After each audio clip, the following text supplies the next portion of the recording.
Now, in the first segment, we were talking about how we are more amazing than we think.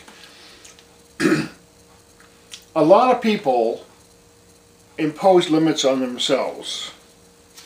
In fact, we probably all do. Because when we're born, unless we're born to some really, really enlightened people, they might not even help us get into, say, music or art or all kinds of other things. They may not give us a good education.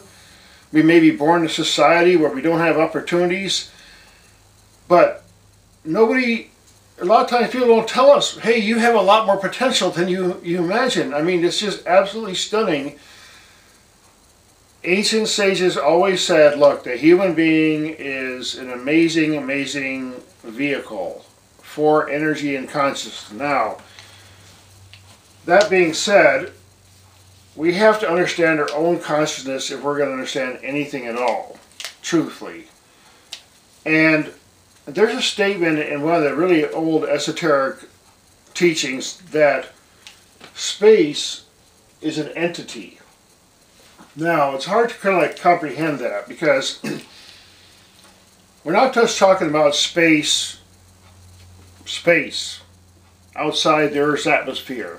We're talking about space.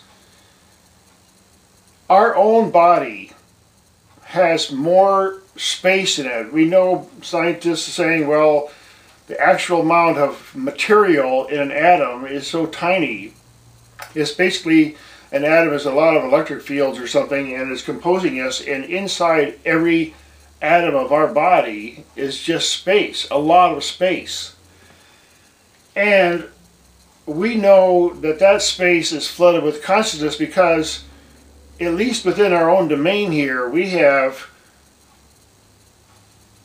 a way to be conscious. We can have no input from the eyes, we can close our ears, we can block our nose from smell, we can stop ourselves from having taste, but there's something conscious still.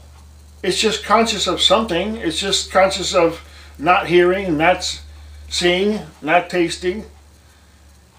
So where is that consciousness? And if people who meditate, you go and you relax, you realize there's actually an immense amount of inner space, and that there is your own personal consciousness is filling that space within this body. It's not just your eyes, that the things that you see and hear and so on. So again, it gets back to exploring what is our personal nature. A lot of people, they live their whole life and they never ask these questions. They just never ask, hey, what about that inner space? What about the magic of being here? What about, who am I? What am I doing here? Who's looking out of these eyes? If you ask those questions, your whole world view will be turned inside out, basically, or outside in. And then you realize, wait a minute here. It's like you're the one who's riding in the chariot. You're not the chariot. This body is a chariot, you might say. This body is like a car. You get in and out of the car.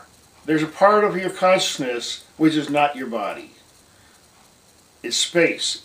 Now, let's say you look out across a huge field. You go up on a hill, your awareness, you're conscious of all that immense space below you, around you.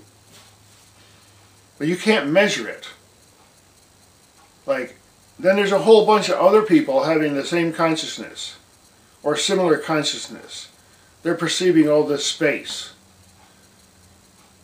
Now, how can you measure the extent of that consciousness?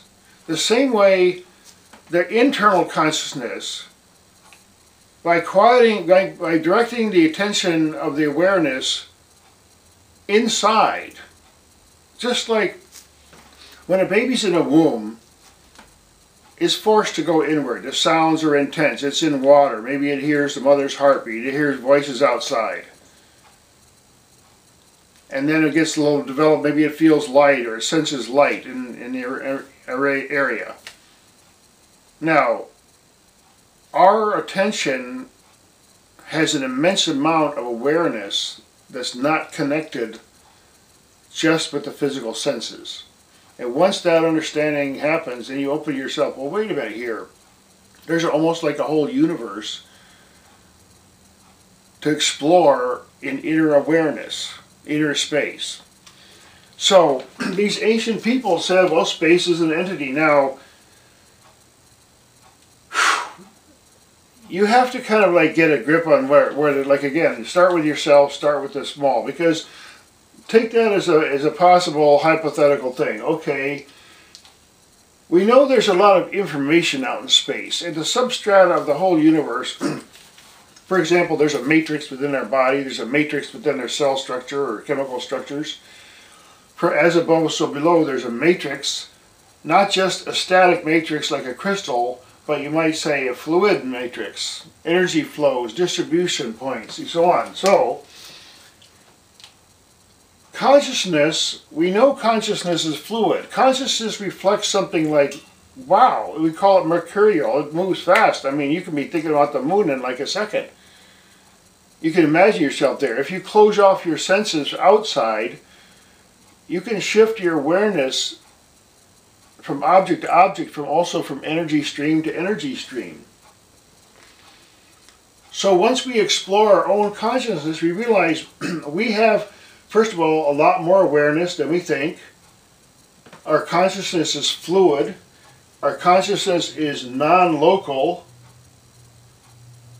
In order for our consciousness to exist, something extraordinary has to be happening. And it's not just human consciousness, and that human consciousness alone goes from like really almost unconscious to really superconscious. The same way with the animals and the various creatures. Some of them can sense amazing stuff. Bats and eagles, and they have better eyes, better noses, better everything. You know, there's animals out there who can see and experience consciousness in a huge range. So we know consciousness is extremely vast, and there is an intuitive connection. There's a link between consciousness electrically and the rest of the universe, you might say. Now, how can you discover this? So, read, think about it. Modern science, like what are we composed of, really? Just mostly water, electricity, heat, whatever? Who are we? Are we these thoughts?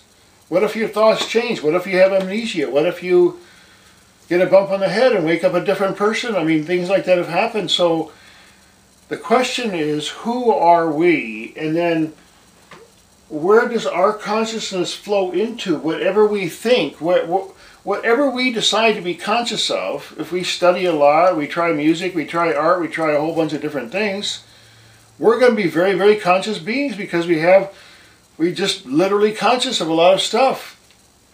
So we can expand our consciousness, but it takes a little effort, you see. And one thing, again, we'll talk about this sooner, is about to use the consciousness to take care of your health, so that you live longer, so you can have even more consciousness. You take your consciousness, you use it effectively, so that you actually have like a very high multiple increase in your awareness very quickly.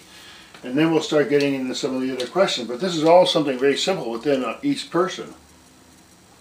So sorry I have to end it after a small segment, but thanks for watching.